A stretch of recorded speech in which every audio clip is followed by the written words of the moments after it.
la tensión arterial, la frecuencia respiratoria y en los últimos años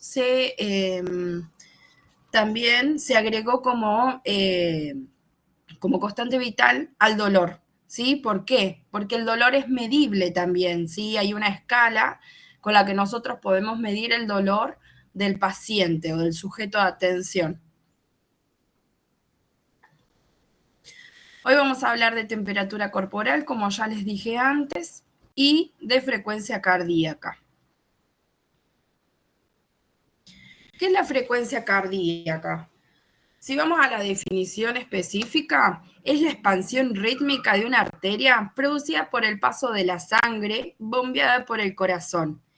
Esta se controla para determinar el funcionamiento del corazón y sufre modificaciones cuando el volumen de la sangre bombeada por el corazón disminuye o cuando hay cambios en la elasticidad de la arteria. ¿Se entendió esto? Sí. Si voy muy rápido, chicos, me dicen.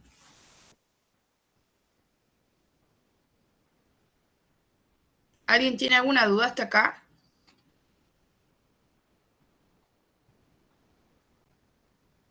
Bueno, sigo. Vamos a definir lo que es pulso. El pulso, básicamente podemos hablar de que la palpación del pulso es la técnica que permite determinar la cantidad de sístoles o, mejor dicho, contracción del ventrículo izquierdo del corazón en un minuto, ¿sí? Cada sístole se percibe como una onda pulsátil y resulta de la expansión y contracción regular del calibre de las arterias. La palpación de este pulso puede realizarse sobre cualquier arteria superficial del cuerpo, siempre y cuando se encuentre sobre un plano relativamente duro.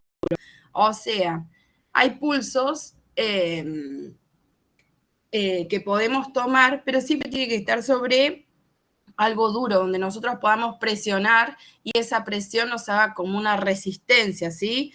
O sea, básicamente, si no tenemos donde apoyar, no vamos a poder tomar el pulso. Por ejemplo, si yo les digo en el corazón, ¿nosotros vamos a poder tomar el pulso? No. No, la verdad que no. ¿Seguros que no podemos tomar el pulso? En el vértice del corazón. O sea, nosotros vamos a poder controlar la frecuencia cardíaca del corazón, pero ¿con qué? ¿Con la mano? ¿Con la técnica de palpación? Con el estetoscopio. Muy bien, con el estetoscopio. ¿Se entendió esto? Sí, profe. Listo. ¿Cuáles son los factores que influyen en el pulso? Vamos a decir que la frecuencia del pulso se expresa en latidos por minutos. O sea, cuando nosotros le preguntemos cuál es la frecuencia cardíaca que tiene el sujeto de atención al que ustedes están evaluando, nos van a tener que decir, tiene tantos latidos por minuto, ¿sí?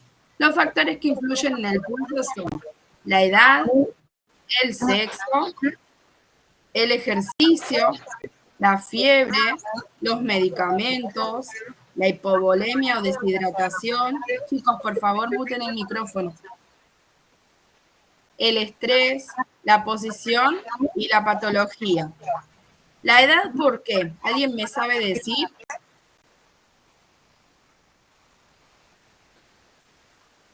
No es lo mismo el ritmo cardíaco de una persona, por ejemplo, de 60 que de una persona de 15. Perfecto, ahí lo tenemos en la tabla.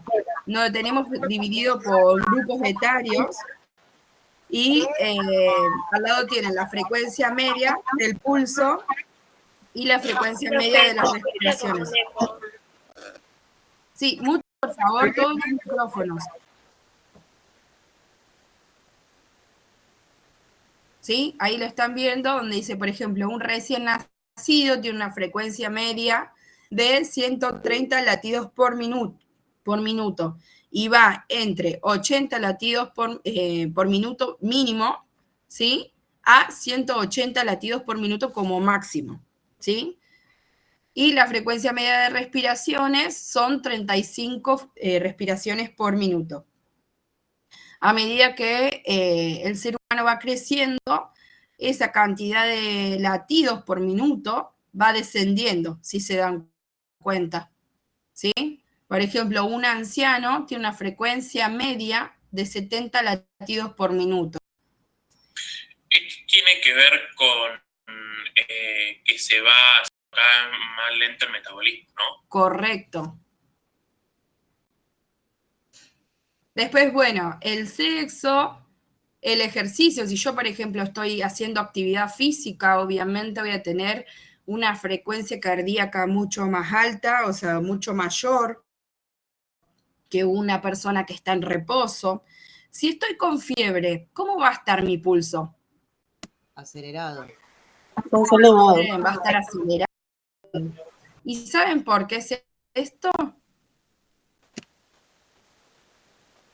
Porque el cuerpo está atacando algo. Porque disminuye la presión arterial y por la vasodilatación.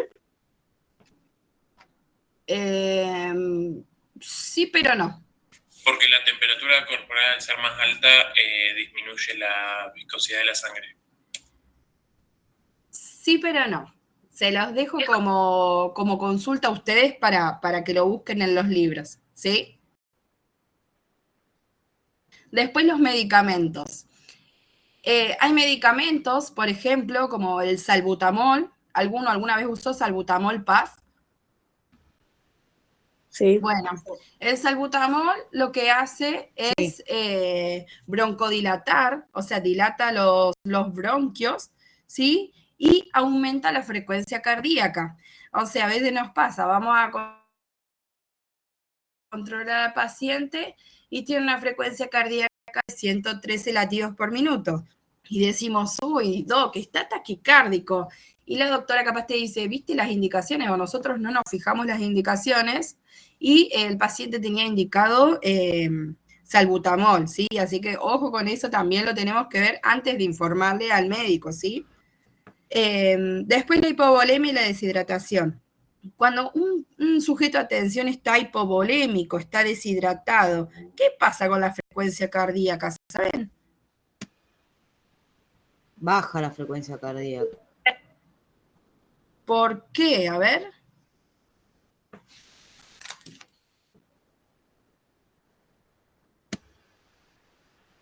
Por la viscosidad de la sangre. ¿Alguien tiene una mejor respuesta? Puede ser porque disminuye la velocidad con la que recorre la sangre el cuerpo. Es lo mismo que contestó la compañera. Quizá el corazón está bombeando más lento. No, la verdad no sé ponerlo en palabras, perdón. No tiene que ver con la osmolaridad, con la cantidad de sodio que hay. Bueno, para que sepan, Porque tiene mucho líquido. Cuando hay una hipovolemia, ¿sí? Hay una disminución de la volemia, del volumen de la sangre, o hay una deshidratación en un sujeto de atención, lo que se produce es o se desencadena, mejor dicho, es una respuesta de estrés. ¿Qué produce esto? Una vasoconstricción de las arteriolas, ¿sí? Y de las arterias periféricas, las arterias musculares. Entonces, esto lo que lleva es a un aumento de la frecuencia cardíaca, ¿sí? ¿Por qué se aumenta la frecuencia cardíaca? Porque se busca, la homeostasis del cuerpo lo que hace es buscar mantener esa presión de perfusión a todo lo que son órganos distales, ¿sí? Por ende, aumenta también el gasto cardíaco. ¿Se entendió? Profe, perdón mi ignorancia, ¿qué serían órganos distales? O sea, a todas las partes distales del cuerpo, a lo que son, cuando tu cuerpo entra en shock, lo que pasa es que siempre se intenta mantener lo que es la función cerebral, la función cardíaca y la función respiratoria, ¿sí? Cuando nosotros estamos con un shock hipovolémico, lo que intenta tu corazón es bombear mucho más rápido sangre para que esa sangre llegue a todos los miembros distales, o sea, a los brazos, a las piernas, a otros órganos también, ¿sí? Bien, gracias. ¿Se entendió lo que les dije? O sea, no es que hay una bradicardia en sí, sino al revés. Se genera un aumento de esa frecuencia cardíaca, ¿sí? ¿Puede explicarlo otra vez, por favor? Sí. Cuando hay una hipovolemia, o sea, una disminución de la sangre o del líquido que tenemos circulando en el cuerpo, o una deshidratación, o sea, yo por varios días no tomé agua porque, no sé, estoy con náuseas, vómitos y no puedo tolerar el agua, entonces tengo que ir a un hospital porque estoy deshidratada, ¿sí? Estoy tirada en una cama porque no puedo hacer nada, no me puedo levantar, no puedo hacer nada. Voy a una guardia, entonces el médico me evalúa. Cuando yo estoy con hipovolémica o deshidratada, lo que me pasa es esto, es que se desencadena en mi cuerpo una respuesta de estrés, ¿sí? Esa respuesta de estrés lo que me va a producir es una vasoconstricción, o sea, todos los vasos de mi cuerpo se van a empezar a cerrar o van a achicar su luz. Por luz del vaso estoy diciendo, ustedes imagínense una vena, lo que va todo por adentro es la luz del vaso, ¿sí? O sea, por donde pasa la sangre. Entonces, se vasoconstringen las arteriolas y las arterias musculares, ¿sí? Todo lo que va a la periferia de nuestro cuerpo. Y por ende, hay un aumento de esa frecuencia cardíaca que busca mantener la presión de perfusión, o sea, busca mantener la presión de nuestra, ¿sí? Y se aumenta también el gasto cardíaco, porque al haber una vasoconstricción, nuestro corazón va a tener que hacer como más fuerza, ¿sí? Y bombear muchas más veces para que pueda llegar esa sangre a todas las partes distales de nuestro cuerpo, ¿sí? No solo a lo distal, sino también a los órganos vitales, porque cuando hay una vasoconstricción es generalizada, cuando nosotros estamos en un shock hipovolémico o deshidratado, ¿sí? ¿Se entendió? Sí. Ok. Sí. Bueno, luego la posición. ¿Saben por qué yo les puse acá como ejemplo, o sea, como factores que influyen en el pulso, la posición?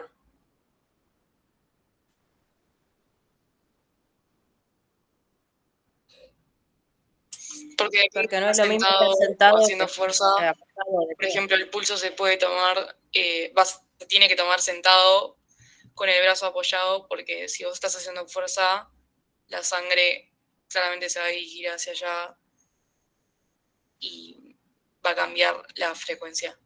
¿Hacia allá dónde? Hacia el brazo donde se está haciendo fuerza. Está bien, pero no tan bien. La posición, nosotros si variamos la posición, nuestra frecuencia cardíaca va a variar. No es lo mismo controlar a un sujeto de atención que esté parado, ¿sí? Porque obviamente hay una resistencia distal, que controlar a un sujeto cuando está acostado o controlar a un sujeto cuando está sentado, ¿sí? Pueden tomar a la misma persona la frecuencia cardíaca en las tres posiciones y les va a dar todas distintas, ¿sí? Porque depende de la posición, es mayor la fuerza que tiene que hacer el corazón o bombear muchas más veces para que llegue a la periferia, ¿sí? Por ejemplo, si está en reposo, va a bombear con más tranquilidad que si está, por ejemplo, parado. En realidad, claro, el corazón lo que va a hacer es bombear muchas menos veces que si está parado, porque no tenés esa fuerza de gravedad y no tenés la resistencia, ¿sí? Bien. Y bueno, por último, acá yo les coloqué la patología, porque hay patologías que hacen que el corazón bombee mucho menos y otras que hacen que el corazón bombee mucho más, ¿sí?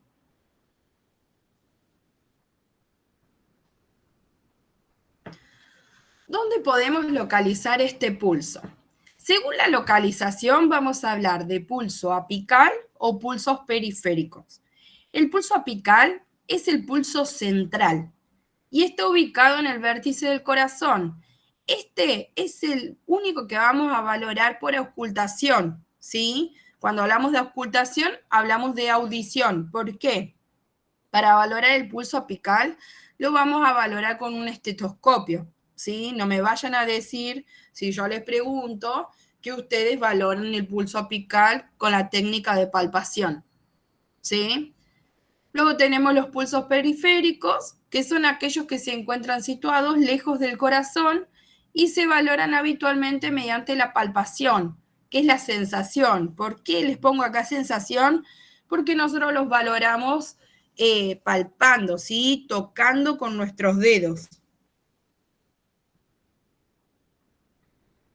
Acá les puse los pulsos, ¿sí? Que pueden encontrar. Tiene el temporal, carotidio, el apical, braquial, radial, femoral. Nosotros generalmente usamos el pulso braquial, el radial, y podemos llegar a usar el femoral, ¿sí? Si ya son pulsos difíciles porque no lo podemos encontrar, porque están en una terapia y, bueno, supónganse que igual le tienen que ir a controlar ustedes, porque en una terapia un paciente está con monitor continuo, podemos usar el carotidio, ¿sí? El pulso temporal se palpa donde la arteria temporal pasa sobre el hueso temporal de la cabeza, ¿sí? Acá lo tenemos marcado. Este punto se encuentra por encima, o sea, superior y lateral, separado de la línea media del ojo. O sea, sería al lateral de nuestro ojo. De hecho, si quieren, se lo pueden palpar ustedes y lo van a sentir, ¿sí? Está sobre el hueso temporal, al costado sería separado de la línea media del ojo, ¿sí? Y por encima de la arteria temporal. ¿Alguno se lo pudo palpar? Sí. Ok. Sí. Luego tenemos el carotidio, que se palpa en la zona lateral del cuello, donde la arteria carótida discurre entre la tráquea y el músculo esternocleidomastoideo. ¿Sí? Acá lo ven. Es el lateral al cuello. ¿Sí? Tenemos el braquial o humeral, que se palpa en el surco entre los músculos bíceps y tríceps en la fosa antecubital. O sea, tienen el pliegue y un poquito más arriba del pliegue, ahí lo van a encontrar. Luego tenemos el radial, que es el más usado por nosotros, que se palpa en la muñeca del lado del dedo pulgar en el canal del pulso, entre los tendones braquiorradial, que son el supinador largo, y el flexo radial del carpo o palmar mayor. A ver, acá se los marco.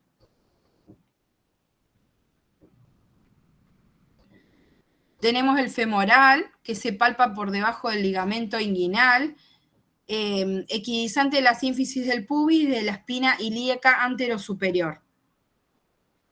Acá lo tienen. Es la región inguinal, ¿sí? Acá, más para el lado de arriba sería del pubis. Ahí hacen presión y ustedes van a encontrar el pulso femoral. Acá tenemos una mnemotecnia que nosotros usamos cuando en realidad nosotros no hacemos hemocultivos, pero asistimos a los médicos. Entonces, cuando van a hacer un hemocultivo, lo que se busca es dónde está el pulso femoral, para saber dónde está la vena. Después buscamos la arteria y sabemos que está el nervio siguiente, ¿sí? La mnemotecnia es de las bolas van, ¿sí? Porque de adentro hacia afuera, sea derecha para el lado derecho, ¿sí? Lateral derecho o lateral izquierdo, tenemos vena, arteria y nervio, ¿sí? ¿Se entendió? Sí. ¿Cómo la memotecnia, por favor, que no entendí? Es de las bolas van. ¿Por qué? Porque viendo la línea media ¿sí? Y yendo para tanto sea lateral derecho o lateral izquierdo, tenemos primero vena, luego tenemos arteria y por último tenemos el nervio. Si vos, por ejemplo, estás mirando al sujeto a tensión de frente, ¿sí? Dirías que de este lado es nervio, arteria y vena, ¿sí? Y del lado izquierdo sería vena, arteria y nervio. ¿Se entendió? Sí. Perfecto. También tenemos el pulso popliteo, que se palpa por detrás de la rodilla, en la fosa poplitea, ¿sí? El tibial posterior, que se palpa en el lado medial de cada uno de los tobillos por debajo del maléolo interno. El pedio, que es el pedio dorsal, ¿sí? Que se palpa a lo largo de la parte superior del pie entre los tendones extensores de los dedos primeros y segundo del pie. ¿En qué caso vamos a usar estos pulsos? El popliteo, el tibial, el pedio. ¿Alguien sabe? Con los bebés. No Cuando siempre. se ve afectada la circulación de los miembros inferiores. No, porque si se ve afectada la circulación de miembros inferiores, no podés usar esos pulsos. Superiores sería. Sí, muy bien, ahí sí, miembros superiores. El femoral también pueden utilizar. ¿Cuándo? Por ejemplo, en pacientes posquirúrgicos de linfadenectomías, de mastectomías, ¿sí? ¿Qué pasa? Les sacan los ganglios, le hacen una mastectomía, nosotros no podemos tomar ni el pulso, ni frecuencia cardíaca, ni la frecuencia cardíaca, ni la tensión arterial en miembros superiores, ¿sí? Obviamente del lado en el que le han sacado esos ganglios, ¿sí? Siempre y cuando el paciente no tenga ganglios. Entonces vamos a usar los pulsos inferiores, ¿sí? Si, por ejemplo, tienen un amputado de miembros superiores, pueden ir a buscar el carotidio o el apical o alguno de estos, ¿sí? Y por último tenemos el pulso apical. El pulso apical se toma en el vértice del corazón, ¿sí? O sea, sería, perdón, está mi flechita, acá, ¿sí? ¿Lo ven bien? Se valora por auscultación y para valorar este pulso debemos colocar un estetoscopio que ubicamos entre el cuarto y quinto espacio intercostal a la altura de la línea medio clavicular izquierda. Acá. ¿Sí?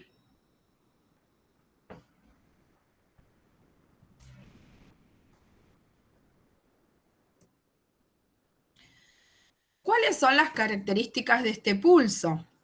El pulso tiene frecuencia, ritmo, igualdad, tensión y amplitud. La frecuencia es el número de pulsaciones por minuto, ¿sí? O sea, los latidos por minutos que vamos a tener. Si nosotros palpamos el pulso, vamos a decir que ese pulso está normofígmico, bradifígmico o taquifígmico. La frecuencia normal, la frecuencia cardíaca normal, es entre 60 y 100 latidos por minuto. Si nosotros decimos que está entre 60 y 100, ese pulso va a estar normofígmico, ¿sí? Si está la frecuencia cardíaca menor a 60 latidos por minuto, va a estar bradifígmico. Y si está por arriba de los 100 latidos por minuto, va a estar taquifígmico, ¿sí? Siempre y cuando nosotros palpemos. Ahora, Si nosotros controlamos el pulso apical, lo que vamos a decir es que el paciente, si tiene entre 60 y 100 latidos, está normocárdico. Si tiene menor de 60 latidos por minuto, vamos a decir que está bradicárdico. Y si tiene más de 100 latidos por minuto, va a estar taquicárdico. ¿Sí? ¿Se entendió? Sí, profe. Ok, entonces cuando vayan a... En reposo, ¿verdad? Sí, porque si no, no tendría sentido. Sí, en reposo igual vos cuando estás en movimiento podés tener entre 60 y 100 latidos también. Todo depende de la intensidad de tu ejercicio. Sí, claro. Porque en general cuando estamos haciendo ejercicio aumentan esos latidos por minuto.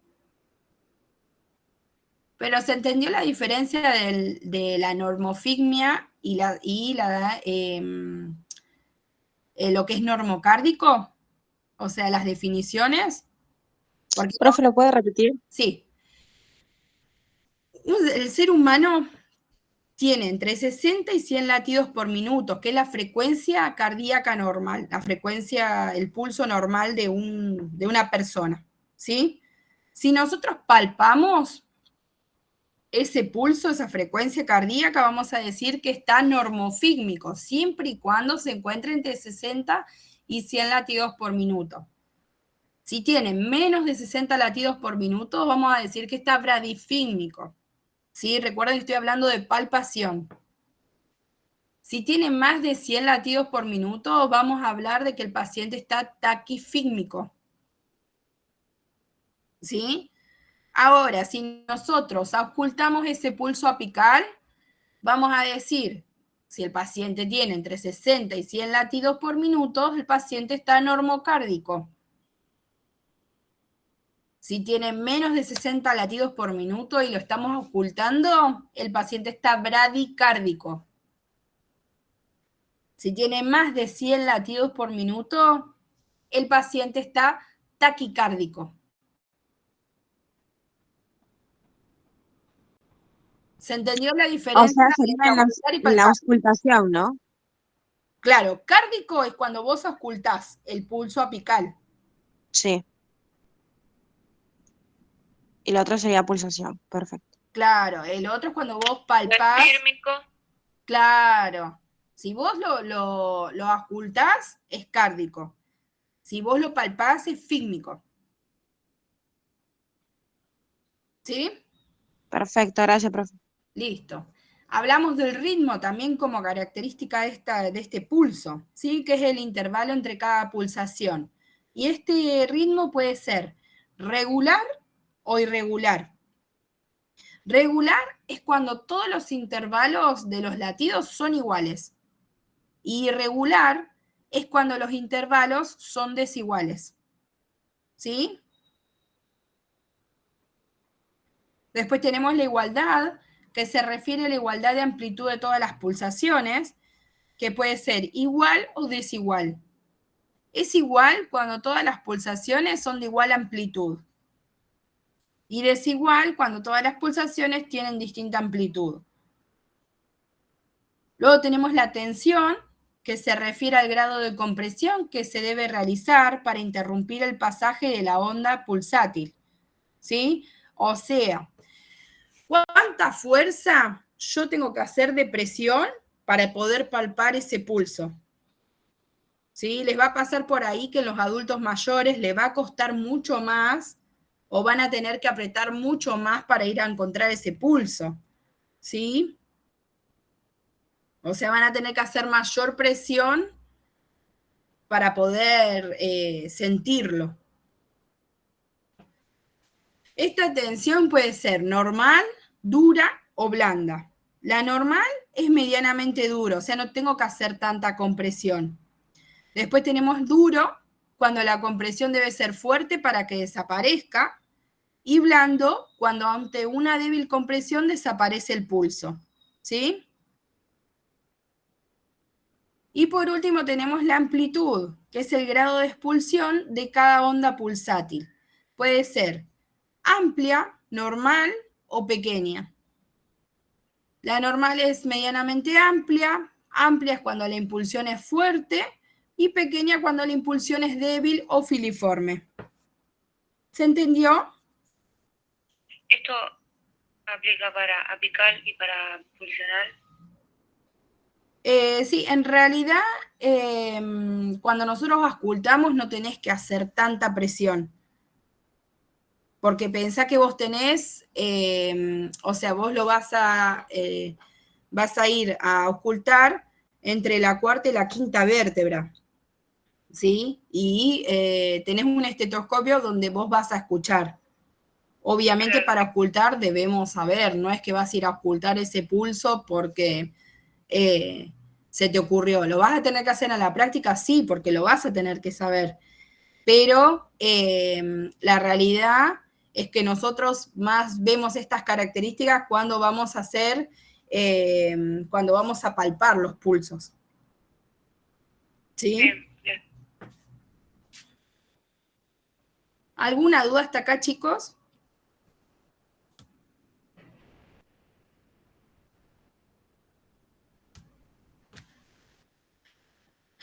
Bueno, vamos a empezar con temperatura corporal.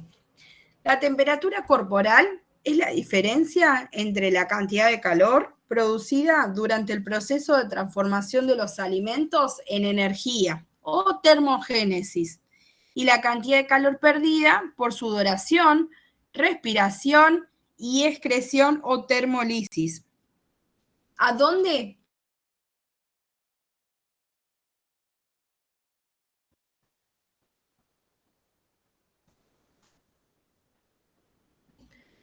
Sabemos que en el hipotálamo se encuentra el centro regulador de la temperatura corporal. Esta temperatura corporal se mide en unidades de calor llamadas grados centígrados. También tenemos los Fahrenheit, pero nosotros solamente usamos grados centígrados, ¿sí? Y además podemos decir que el calor se pierde al ambiente externo por radiación a la atmósfera, conducción de aire a otro objeto, convección o corrientes de aire y la más importante, vaporización de líquidos, especialmente a través de la piel. ¿Sí? Vean acá el dibujito, donde tenemos los porcentajes de líquido que nosotros perdemos según sea el proceso. ¿Sí? Acá tenemos por radiación, evaporación, corrientes por convección, por conducción de aire hacia otro objeto, y por conducción, conducción de aire, conducción hacia los objetos, hacia otro objeto, y por conducción hacia el aire, ¿sí? O sea, lo que se evapora de nuestra piel. ¿Se entendió? Sí, profe. ¿Puede ser que lo estoy copiando?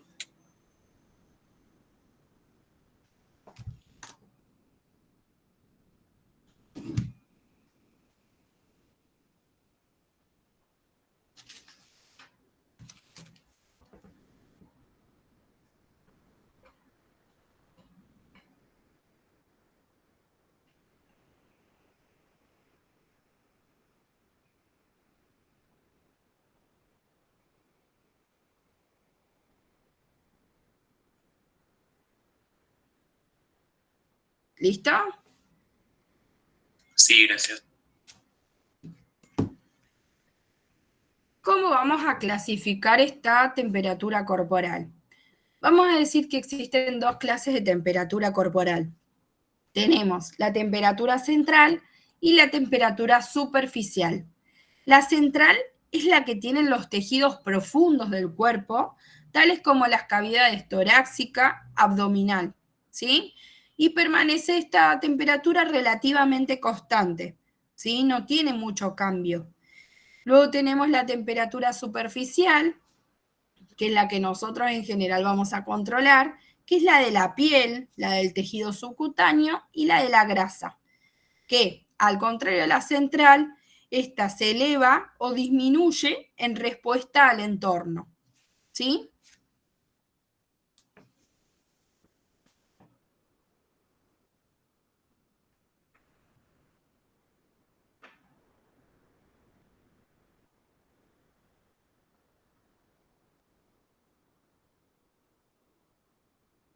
Chicos, ¿alguna duda hasta acá?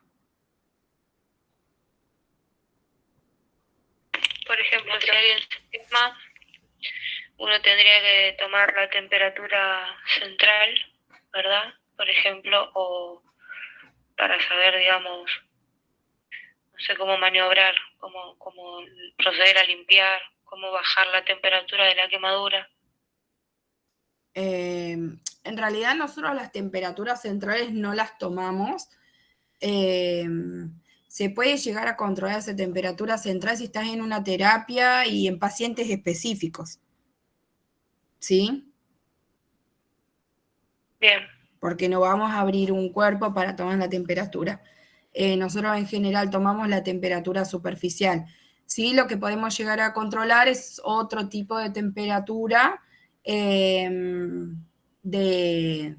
no es la axilar. Sí, pero eso ahora después vamos a hablar de la medición de la temperatura. ¿Sí?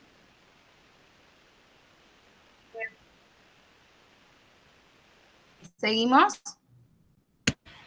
Sí, profe. Listo.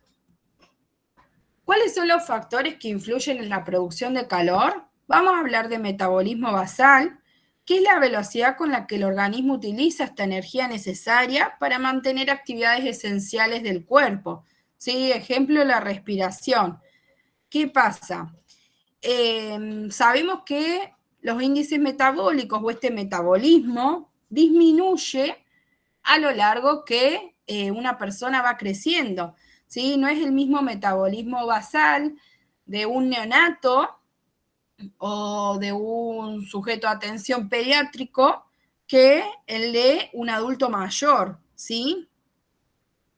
O sea, ¿por qué les digo esto? Porque el metabolismo de un adulto mayor va disminuyendo, lo van a encontrar. Cuando ustedes van a controlar las constantes vitales de ese paciente, de ese sujeto de atención, van a ver que la temperatura está baja, ¿sí? O sea, no va a estar hipotérmico ese paciente, pero va a tener una temperatura menor a la temperatura corporal normal. Seguramente van a ver que la frecuencia cardíaca disminuye, la presión también se va a ver disminuida en el adulto mayor, ¿sí? En cambio, en el neonato o en el paciente pediátrico, ustedes van a ver que va a tener una frecuencia cardíaca mayor, una temperatura mayor, ¿sí? ¿Se entendió? Sí. O sea, vamos a decir que cuanto más joven la persona, yo acá se los aclaré, mayor es el metabolismo basal, ¿sí? Luego, como otro factor, tenemos la actividad muscular. ¿Por qué les digo esto? Cuando nosotros estamos haciendo ejercicio, nuestro metabolismo basal aumenta, ¿sí? Porque tenemos mucho mayor gasto de energía, ¿sí? En cambio, si estamos en reposo, ese metabolismo basal no se va a ver afectado. La secreción de tiroxina, ¿sí? El aumento de la secreción de esta hormona, de la tiroxina, aumenta la velocidad del metabolismo celular en el organismo, ¿sí? Entonces, vamos a hablar de una termogenia química que se da, porque en realidad lo que pasa es que se produce calor en el cuerpo por el aumento del metabolismo celular, ¿sí? Cuando hablo de la secreción de tiroxina, hablo de los pacientes hipertiroideos, ¿sí? Tienen un metabolismo basal mucho más aumentado. Sí. Por ejemplo, por eso dicen, por ahí es una burrada lo que voy a decir, pero que los pacientes que tienen hipertiroidismo son más flacos, o sea, o tienden a adelgazar. Correcto, sí, por eso mismo. Está bien. Al contrario, por ahí del que tiene hipotiroidismo, correcto, que tiene como esta función, o sea, la velocidad del metabolismo celular está disminuida, ¿sí? Listo. Gracias.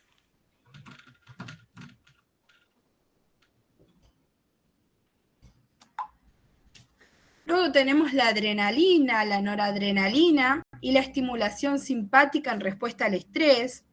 Estas hormonas lo que hacen es producir un aumento inmediato de la velocidad de este metabolismo celular, ¿sí? En casi todos los tejidos del organismo. O sea, decimos que la adrenalina y la noradrenalina influyen de forma directa en estas células hepáticas y musculares, aumentando el metabolismo celular. Por ejemplo, estoy en una situación de robo, me están robando. Me sube la adrenalina, chicos. ¿Ustedes qué tienden a hacer? A escapar, a correr. Es como que sienten que el calor les sube todo el cuerpo. No sé si alguna vez les pasó por ejemplo, en algún accidente o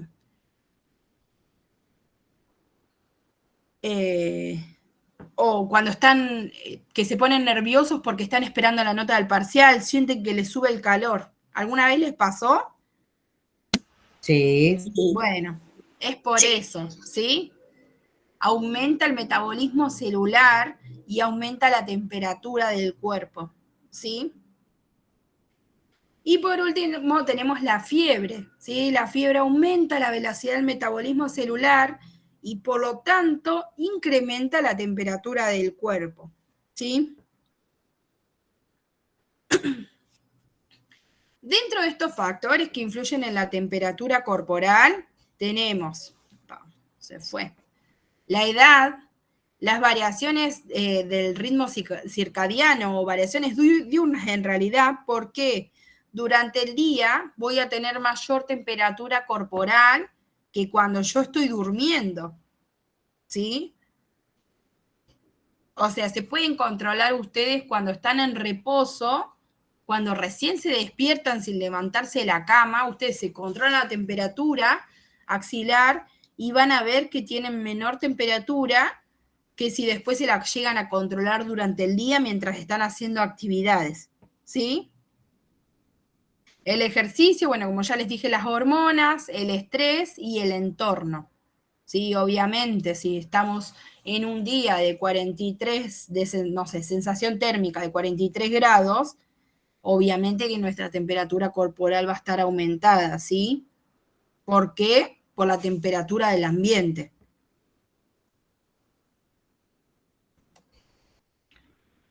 Vamos a hablar de las alteraciones de la temperatura corporal. Decimos que un sujeto de atención está normotérmico cuando su temperatura se encuentra entre el intervalo normal de 36 a 37,5 grados centígrados, ¿sí? O sea, si yo le tomo la temperatura axilar, rectal, bucal al sujeto de atención y tiene entre 36,0 grados centígrados y 37,5 grados centígrados, el sujeto está normotérmico. ¿Sí? O sea, no tendría febrícula en ese caso de 37,5. No, está normotérmico. ¿Qué pasa? Varía la bibliografía.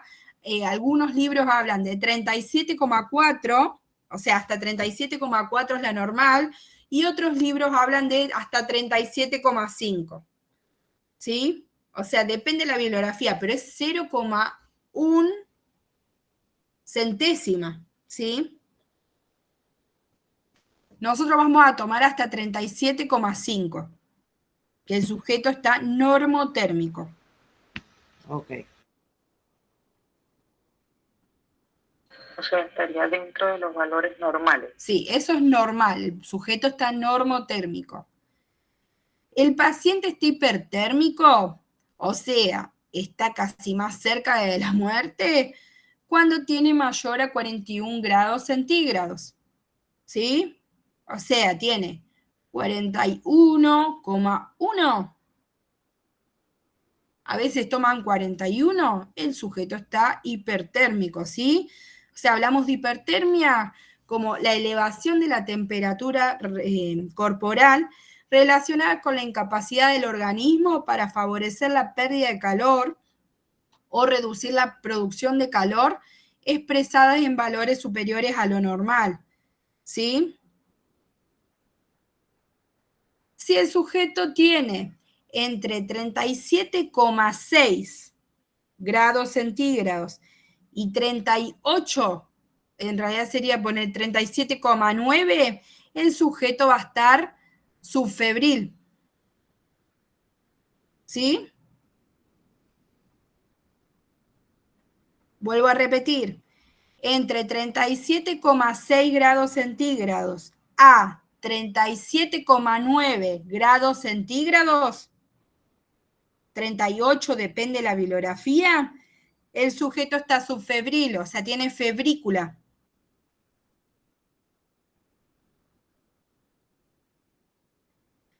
Si el sujeto de atención o el paciente tiene más de 38 grados, está febril, o sea, tiene fiebre.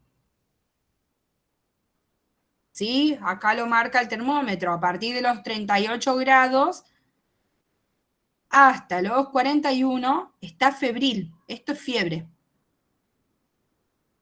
Profe, ¿podría Sí. repetir lo de su febril, por favor? Sí. Si el paciente, nosotros le controlamos la temperatura corporal y tiene entre 37,6 grados centígrados y 37,9, 38 grados, depende de la bibliografía, decimos que el paciente está subfebril, o sea, tiene febrícula.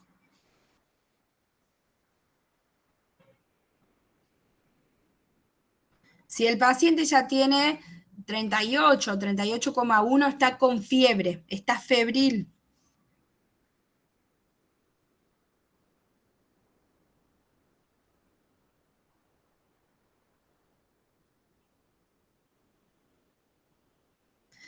Y si el paciente tiene una temperatura menor a 36 grados, o sea, de 35,9 para abajo, el paciente va a estar hipotérmico, ¿sí? Que en realidad, en general, hay pacientes que nosotros le controlamos la temperatura y tienen 35,8, 35,9 su temperatura normal, 35,7, ¿sí? Hablamos de hipotermia como la pérdida de calor durante exposiciones prolongadas al frío que sobrepasan la capacidad del organismo para producir calor. Ahora, si ya el paciente tiene 34 grados, 34,9 y ponele algo, o sea, ponele una manta, le podés poner una bolsa de plástico debajo de las sábanas para que aumente el calor, ¿sí? Porque realmente está hipotérmico y se va a morir. Está al límite de la muerte. Cuando ven acá, yo les marqué, está en el termómetro, esto está en el Cosier, ¿sí?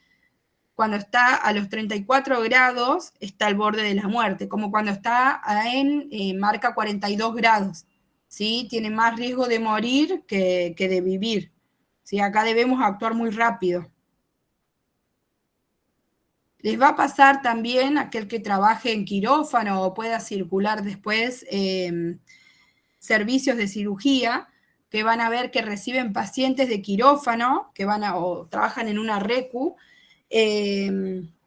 van a ver que el paciente viene hipotérmico, ¿sí? ¿Por qué? Porque cuando el paciente va a quirófanos baja la temperatura corporal, ¿sí? Es normal, nosotros cuando salen de quirófano les ponemos mantas, les ponemos bolsas de plástico, a veces si tenemos suerte y trabajamos en privado les podemos poner mantas eléctricas, ¿sí? Les prendemos la calefacción si tenemos, ¿sí? Eso sucede porque baja el estrés del cuerpo, ¿no? En realidad baja la actividad celular, baja el metabolismo, ¿sí? Así que por eso baja la temperatura. Bien. ¿Entendieron entonces lo de los valores de la temperatura? Si yo les digo, acabo de controlar a Juana, y Juana tiene 37,8 grados centígrados. ¿Cómo está Juana? Febrícula. Muy bien. Nosotros vamos a decir, Juana está subfebril. Entonces vamos a estar mirando a Juana para ver si sigue levantando la temperatura o se mantiene subfebril. ¿Sí? Disculpe una consulta. ¿Es mejor decir subfebril o decir con febrícula? Subfebril. Ok, gracias. ¿Sí? Y si la volví a controlar a la hora Juana y Juana tiene 38,3 grados centígrados. Tiene fiebre. Fiebre. Perfecto, Juana está febril. Muy bien. Y si yo le administré un antipirético a Juana y volví a la hora y media, porque la bañé, le puse medios físicos y le controlé la temperatura y está con 35,6 grados centígrados. Hipotérmico. Perfecto, muy bien. Entonces, ¿se entendió? Sí. Sí, profe. Muy bien. Entonces, vamos a utilizar estos términos. Vamos a decir que un sujeto de atención está afebril cuando la temperatura corporal es menor a 37,5 grados centígrados. O sea, el prefijo a es no febril. ¿Sí?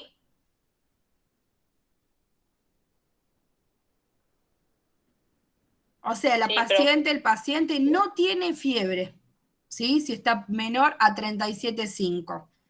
Ahora, si decimos que el paciente tiene una temperatura corporal de 37,6 grados centígrados a 38 grados centígrados, vamos a decir que el paciente está subfebril. Y si el paciente tiene una temperatura corporal mayor a 38,1 grados centígrados, vamos a decir que el paciente está febril. ¿Se entendió? Sí, profe. Bien. Si definimos la fiebre... 38 grados a partir de 37,9, o sea, a partir de los 38 estaría febril, ¿no? Porque su febril es de 37,6 a 37,9. Sí, en realidad eso también varía, viste, por la bibliografía. Nosotros vamos a usar hasta 37,9, podemos usar su febril. Depende, 37,9, 38. De hecho, cuando ustedes ven las indicaciones médicas, si los pacientes ya vienen con fiebre, o sea, de varios días de fiebre y todo, el médico te va a decir... si paciente presenta temperatura mayor o igual a 38 grados centígrados, administrar, no sé, paracetamol 1 gramo, máximo 3 gramos o 4 gramos al día. ¿Sí? O sea, que quiere decir que cuando esté febril, ya vos le administrás esa medicación sin esperar a la indicación médica. Ahora, si vos le administraste un antipirético, o en este caso ponerle paracetamol, le administraste paracetamol y no le bajó la fiebre en media hora, 1 hora, y ahí vas a avisarle al médico, obviamente. ¿Por qué? Porque no le baja la fiebre. Vos ya hiciste todo lo posible, le pusiste medio físico, lo bañaste, le diste el antipirético, todo, y bueno, ya le avisas al médico porque quiere decir que ese paracetamol no está dando resultado, ¿sí? O sea que, por ejemplo, para dar un antipirético, ¿no necesitamos la autorización del médico? Depende de la indicación médica. Hay indicaciones médicas, o sea, la hoja de indicaciones médicas a veces te trae ya el antipirético indicado, otras veces no. Vos tenés que ir a decirle al médico, doctor, tal paciente está febril, tiene tanta temperatura. Entonces te dice, bueno, administrale esto, administrale el otro, o ya lo tiene indicado, ¿sí? Sí. Y te lo indica, obviamente, no es que solamente te lo dice verbalmente. Claro, sí, entiendo. Gracias. No, por favor. Bueno, entonces vamos a decir que la fiebre es un síndrome o un conjunto de signos y síntomas cuyo principal signo es la hipertermia, ¿sí? Otros signos son el aumento del pulso, frecuencia cardíaca, en forma paralela a la temperatura. Se dice que a cada grado de elevación de temperatura hay un aumento de entre 10 y 15 pulsaciones por minuto. ¿Sí? También aumenta la presión arterial, la cual luego se mantiene cuando la temperatura se estabiliza. ¿Sí? Y además de todo eso, o sea, a ver, paciente con fiebre, aumenta la frecuencia cardíaca, aumenta la presión arterial y aumenta la frecuencia respiratoria, ¿sí? O sea, lo que se genera con el aumento de esta frecuencia respiratoria es una polipnea térmica, ¿sí? O sea, el paciente lo van a ver temblando, lo van a ver rubicundo, o sea, la cara la van a ver toda roja, ¿sí? O los cachetes más que nada todo rojo, van a tocarle la piel, van a sentir calor, van a ver que el paciente, su tórax se eleva más rápido de lo normal, ¿sí? Van a tomarle la presión y el paciente va a estar con la presión aumentada y seguramente tenga más de 100 latidos por minuto, ¿sí? De frecuencia cardíaca, va a estar con esa frecuencia alterada, aumentada, ¿sí? ¿Se entendió?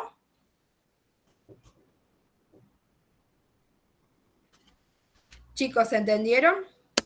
Sí. Sí, profe. Bien.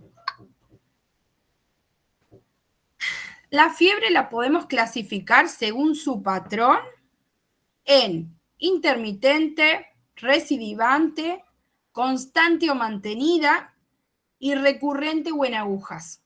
¿Sí? Hablamos de fiebre intermitente cuando vemos picos febriles intercalados con valores o niveles de temperatura normal. ¿Sí? Esta temperatura en general se normaliza al menos una vez en 24 horas.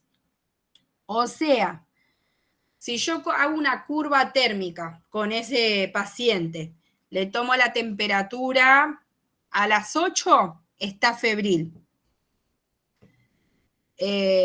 A las 10 está normotérmico. A las 2 de la tarde le vuelvo a tomar la temperatura, está normotérmico. A las 6 de la tarde le vuelvo a tomar la temperatura, supónganse, está febril. ¿Sí? A las 8 le vuelvo a tomar, está febril. A las 10 mi compañero le vuelve a tomar, no sé, está normotérmico. A las 12 mi compañero le vuelve a tomar, está febril de nuevo. ¿Se entiende? O sea, tiene picos en los que hace fiebre y lo intercala con valores de temperatura normal. O sea, sube y baja, sube y baja, sube y baja. Profe, y una pregunta. Sí. Digamos, si en algún momento usted nos llega a poner una pregunta de parcial de algún paciente, ¿qué temperatura se va a tener en cuenta según los libros? Porque tengo, o sea, en el libro que usted mandó, en el sistema, hay una temperatura, digamos, de 37.5, pero yo lo tengo a febril hasta 37, entonces no sé. Son los valores que nosotros le damos. Yo igual no les puse todavía el apartado del COSIER de los signos vitales. Recién lo voy a cargar hoy. Ok, ok. Es en realidad hasta 37.5.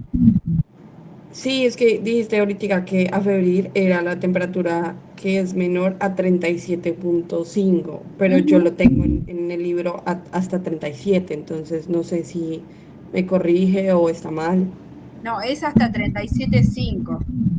También varía mucho en los servicios de enfermería, porque por ahí en alguna terapia, ya con 37.3, el paciente está subfebril.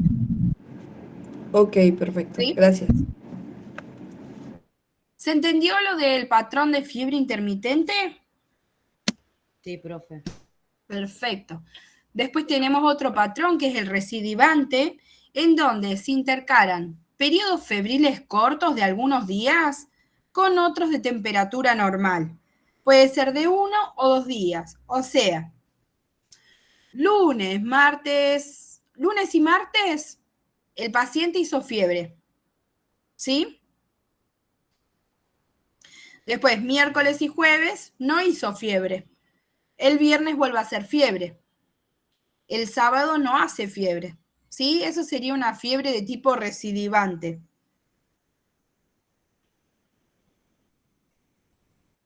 ¿Sí?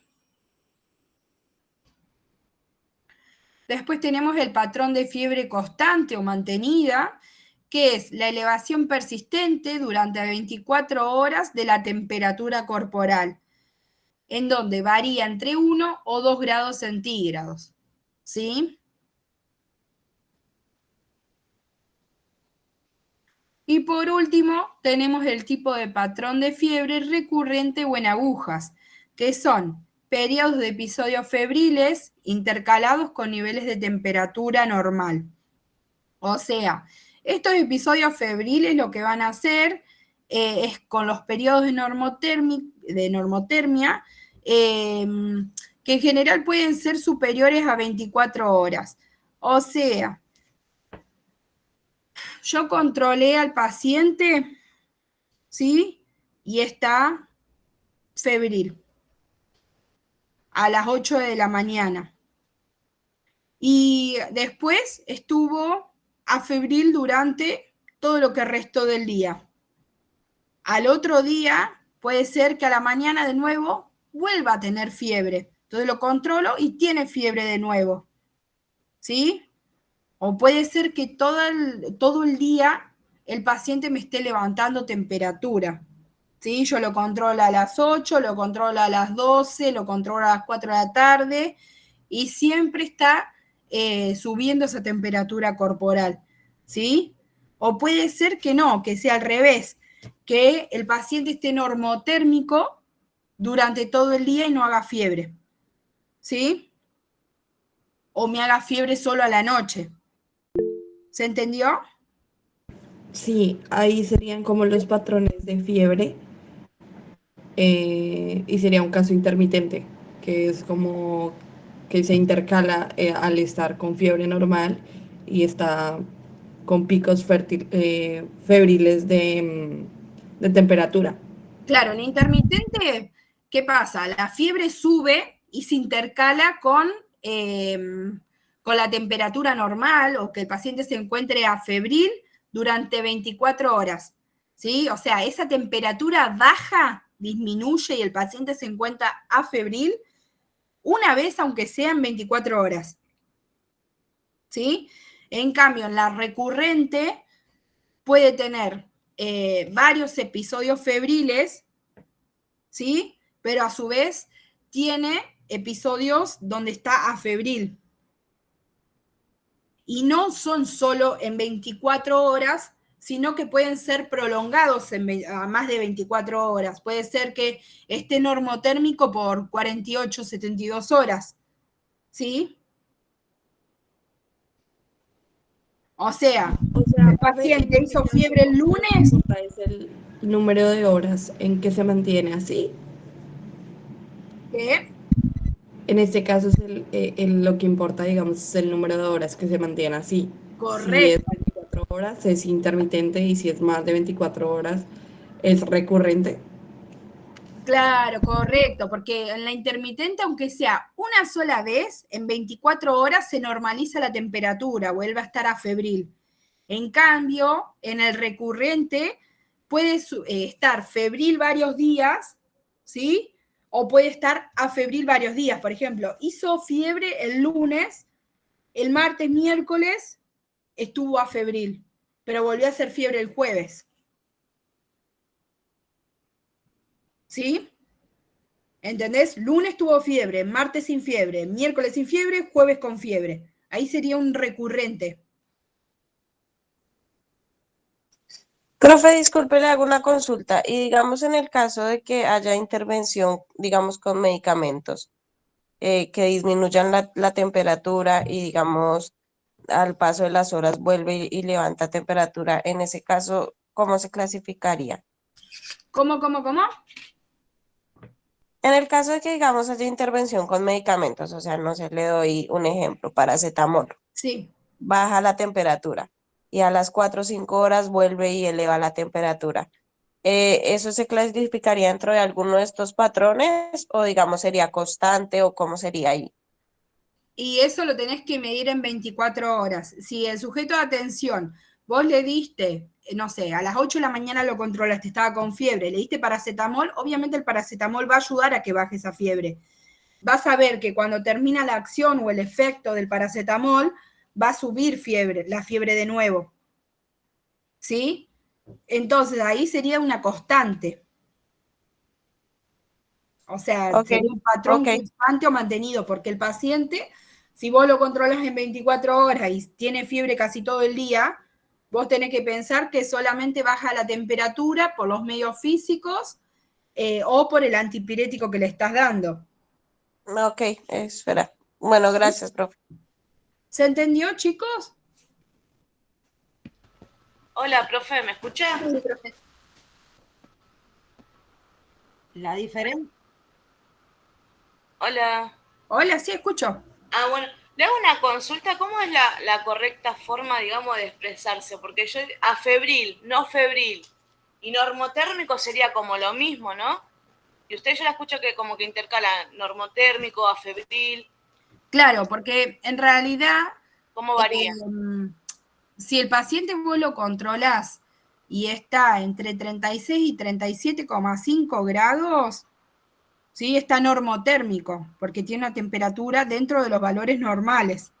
¿Sí? Yo digo afebril porque acá nosotros estamos hablando de patrones de fiebre. ¿Sí? Entonces, si yo te hablo de patrones de fiebre, hablo de afebril, subfebril o febril. Y en un Ahora, informe, ¿qué? en un informe, ¿cómo sería? ¿Febril o normotérmico? ¿O no influye, digamos? No, cuando vos lo vas a escribir, cuando vos hagas el control de tu paciente, vas a decir, el paciente está normotérmico.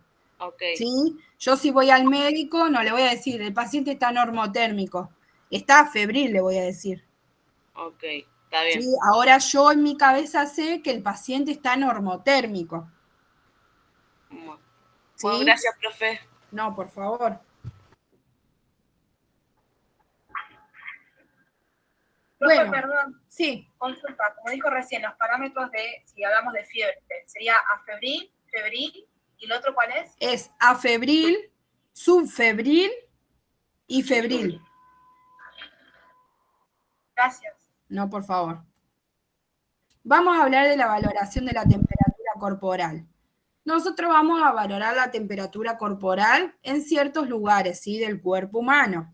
Podemos valorarla oral, o sea, en la boca, rectal, axilar, la timpánica y también podemos valorar la temperatura en la arteria temporal. ¿Sí? ¿Qué vamos a necesitar para valorar esta temperatura corporal? Termómetro. El termómetro, nosotros vamos a usar termómetro digital. Para la timpánica se utiliza un termómetro específico infrarrojo para el tímpano. Después, para la arteria temporal se necesita un equipo también infrarrojo, que no lo vamos a tener al alcance de nuestras manos, a menos que trabajemos en hospitales privados o sanatorios privados. Así que bueno, eso lo vamos a ir viendo, obviamente ustedes lo van a ir viendo, depende de los servicios que trabajen, pero nosotros vamos a utilizar un termómetro digital, ¿sí? Ya el de mercurio no se utiliza más, está prohibido, ¿sí? ¿Cuál es la ventaja de la temperatura oral? Es que la accesibilidad y la comodidad, ¿sí? Esto de que el termómetro puede romperse si se muerde ya es viejo, porque eso es en realidad el termómetro de mercurio que no usamos, ¿sí? Para esto el paciente no tiene que haber fumado, no tiene que haber ingerido bebidas, ni calientes ni frías, ¿sí? Tenemos que saber bien dónde la vamos a tomar, porque se toma debajo de la lengua, ¿sí? Al lateral del frenillo. Los inconvenientes también que tenemos es que podemos producir lesiones bucales, ¿sí? Si el paciente es posquirúrgico de alguna cirugía oral. En general no tomamos la temperatura oral, ¿sí? Sí las podemos tomar si estamos en un servicio, no sé, de cirugía y por ahí el médico nos pide que tomemos la temperatura oral, la axilar y la rectal para ver las diferencias de temperatura. En general, cuando un paciente está con fiebre durante mucho tiempo y no se le encuentra la causa, lo que se hace es tomar la temperatura oral, la rectal y la axilar, se saca una temperatura media y se puede suponer un lugar de infección, ¿sí? Después tenemos la rectal, que es la medición más fiable, ¿sí? Pero ¿qué pasa? Es muy molesta, es desagradable para los sujetos de atención, el paciente se tiene que lateralizar para poder tomarle la temperatura rectal, podemos lesionar la mucosa, ¿sí? Y además, si hay heces en el recto, se puede dificultar la colocación del termómetro si el paciente tiene bolos fecales, ¿sí? Y aparte es sucio, eso también nosotros ya no lo usamos. En general, este tipo de medición de temperatura se usa más que nada en los neonatos, ¿sí?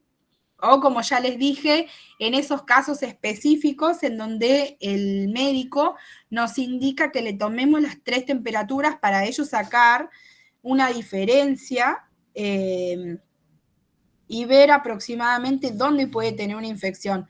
¿Cuándo se usa mucho esta valoración de las 3 temperaturas, de la oral, la rectal y la axilar? Cuando el médico piensa que es una apendicitis lo que tiene, ¿sí? Y en pacientes pediátricos más que nada. Después tenemos la temperatura axilar. ¿Qué ventajas tiene? De seguridad y ausencia de invasión, ¿sí? Lo que sí no tiene que tener desodorante el paciente, ¿sí? ¿Inconvenientes para esto? Nada, el paciente no tiene que tener desodorante puesto porque a veces nos puede no dar una medición exacta, ¿sí? Si el paciente se mueve mucho, es un pediátrico o un neonato, es muy complicado que se quede quieto para tomar esta medición, ¿sí? Entonces usamos otras. Después la timpánica es de fácil accesibilidad, refleja la temperatura central y es muy rápida porque lo tomamos con un termómetro infrarrojo, ¿sí? La timpánica es incómoda, puede lesionar el tímpano si introducimos muy adentro el termómetro infrarrojo, ¿sí? Porque tiene como un piquito el termómetro digital y se introduce dentro del oído, ¿sí? O sea, a veces es muy rápida, pero en pacientes pediátricos es incómoda. Aunque se usa mucho, es incómoda, ¿sí? Y por último, la de la arteria temporal nos da seguridad, no se invade al paciente y es muy rápida, ¿sí? Como dije antes, bueno, se requiere de un equipo específico, que es un termómetro infrarrojo también, ¿sí? Es caro, en los hospitales públicos no está disponible, a menos que por ahí sea un servicio de pediatría, ¿sí? O de neonatología, ¿sí? Y si el paciente está transpirado, o sea, tiene sudor, no nos sirve, ¿sí? O sea, si está mojado, no nos va a tomar la temperatura correctamente. ¿Se entendió? Profe. Sí. Una pregunta. ¿Qué hay de cierto con que los termómetros digitales no son tan efectivos o específicos como el que se usaba de mercurio? La verdad no te sabría decir, pero, o sea, nosotros usamos termómetros digitales, ya el de mercurio no se usa, el mercurio está prohibido, porque antes pasaba que vos tu termómetro de mercurio lo tenías que poner en un tarrito con algodón, con alcohol, esperar a que se enfríe, se te caía, se te rompía, había una expansión de mercurio por todos lados, el mercurio es tóxico, ¿sí? Entonces, ya está prohibido en todos lados, ¿no? Ni en tu casa lo deberías tener. No, que me rompió y no lo tengo más. La fiabilidad, o sea, la exactitud, pueden ser décimas Ok, de diferencia, ¿sí? Pero si no, no estaríamos usando digitales. claro. O sea, tu termómetro tiene que tener pila, porque por ahí si no tiene pila, y obviamente no te va a tomar bien la temperatura.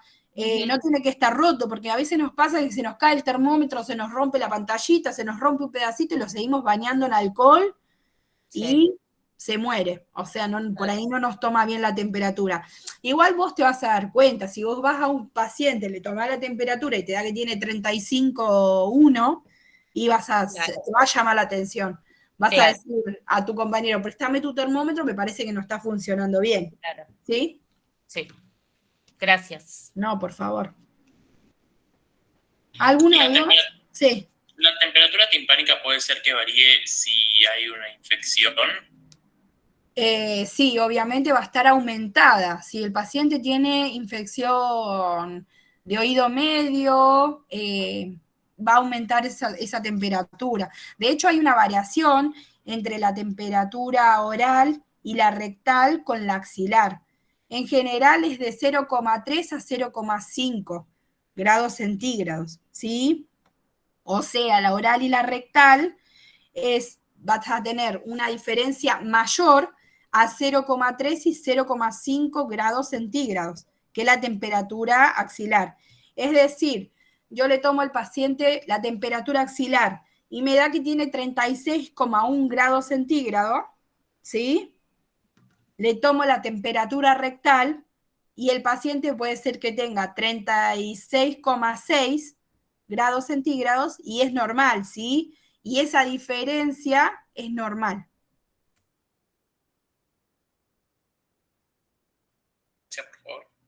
Varía en la bibliografía, pero en realidad es entre 0,3 y 0,5 grados centígrados.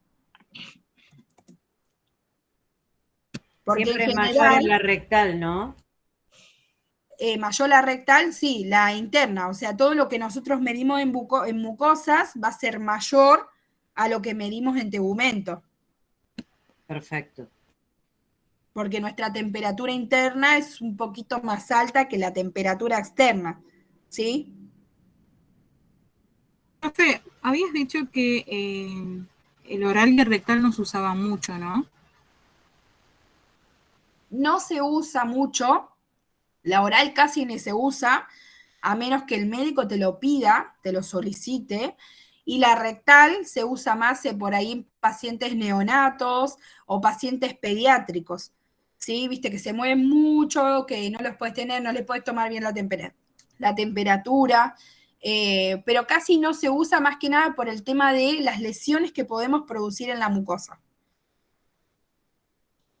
Porque hoy en día hay un montón de tecnología para tomar la temperatura.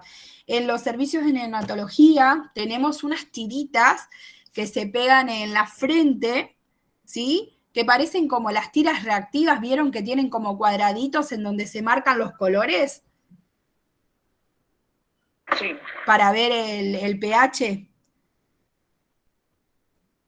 O sea, estoy diciendo las tiras para medir el pH.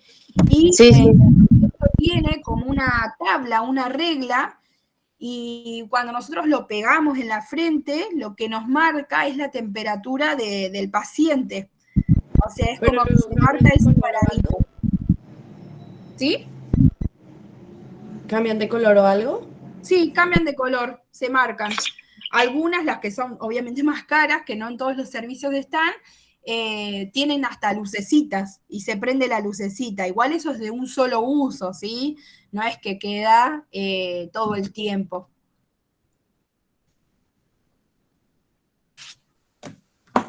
¿Sí? Sí, profe. Ok. Sí, profe. ¿Cuáles van a ser nuestros cuidados de enfermería en pacientes febriles? Como ya les dije antes. Vamos a cuidar la ambientación, vamos a bañar a ese sujeto de atención, vamos a usar medios físicos. Con medios físicos, ¿a qué le llamo yo medios físicos? Son los geles congelados, depende si están en un público, en un privado. En el público van a usar solución fisiológica congelada, ¿sí? Obviamente no van a sacar el sachet del freezer y lo van a poner debajo de la axila, o en la ingle del paciente. Lo van a sacar, lo van a envolver en una venda, lo van a envolver en un apósito, en gasa, y ahí se lo van a poner, porque si no le van a generar una quemadura en la piel, ¿sí? En el tegumento. También vamos a administrar antipiréticos según indicación médica, ¿sí? Siempre para esto necesitamos la indicación médica. ¿Por qué necesitamos indicación médica para administrar antipiréticos? ¿Alguien sabe? Porque no podemos suministrar nada que no esté indicado por el especialista o el médico que corresponda. Correcto, porque depende de la droga, nosotros, en realidad, depende del paciente, cómo esté su función renal, cómo esté su función hepática, es la droga que vamos a administrar, ¿sí? No es lo mismo administrar un paracetamol de 1 gramo a un paciente renal que a un paciente que tiene problemas hepáticos, ¿sí? Ojo con eso. O, por ejemplo, la dipirona para un paciente que está con falla renal, no deberíamos administrar, ¿sí? Entonces, por eso siempre todo lo que administremos nosotros de medicación, todo con indicación médica, ¿sí? Y por Y nada- escrito. Eso mismo, nada verbal, todo por escrito. A veces en la urgencia, para los que si alguna vez trabajaron o trabajan en una guardia o vayan a trabajar a futuro, en la urgencia no esperamos la indicación médica, ¿sí? Todo se hace rápido. Después el médico nos indica, pero en un piso de internación, ¿sí? Nosotros siempre con indicación médica escrita del médico, ¿sí? Y por último, también lo que realizamos es en baño en cama. Si nosotros, por ejemplo, tenemos un paciente febril, le administramos el antipirético, a la hora no le baja la fiebre, le ponemos medios físicos y vemos que está bajando muy lento, lo que hacemos es bañarlo al paciente, ¿sí? Lo bañamos al paciente, seguimos con los medios físicos, cambiamos obviamente la ropa de cama, ¿sí? Tratamos de que el ambiente no esté ni muy frío ni muy cálido, ¿sí? Porque obviamente cuando nosotros tenemos frío, lo que intentamos es taparnos con todo lo que tenemos a mano, o sea, ponernos frazadas de todo, ¿y qué hacemos? Mantenemos esa temperatura corporal, ¿sí? Pero tampoco vamos y destapamos al paciente y lo dejamos expuesto al ambiente, porque eso le va a causar mayor malestar, ¿sí?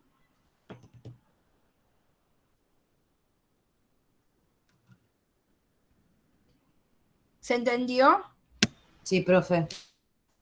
Chicos, ¿alguna duda hasta acá?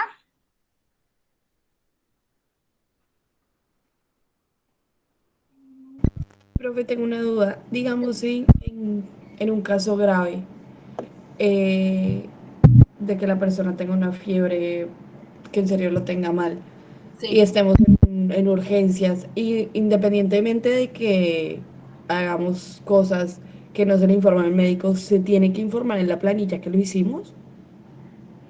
En una emergencia vos tenés riesgo de vida, ¿sí? Si estás en una emergencia, el médico te va a decir, o sea, ni siquiera te va a decir, vas a correr y vas a saber qué hacer, y el médico va a ir diciendo, administra esto, administra lo otro, y él después te lo va a indicar.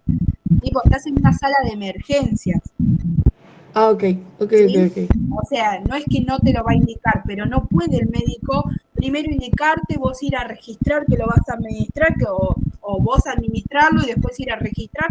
No, primero te abocás a la emergencia. Una vez que ya el paciente está estabilizado, vos después vas, evolucionás todo lo que pasó y registrás todo lo que administraste, ¿sí? Ok, perfecto. O sea, si ahora estás en un piso, no es una emergencia, es algo que tenés tiempo, porque no está en riesgo la vida del sujeto de atención, vos vas, le pedís la indicación, que te lo indique, vas y se lo administrás. A veces pasa que el médico te dice, no sé, pasale 1 gramo de paracetamol que estoy con otro paciente, o estoy en una emergencia, o estoy en una urgencia, y ahora voy y te lo indico. Porque el paciente, no sé, tiene 39 grados centígrados y no vas a esperar a que te lo vaya a indicar. Pero sí después vos vas a estar ahí con la hojita y le vas a decir, por favor, indícamelo.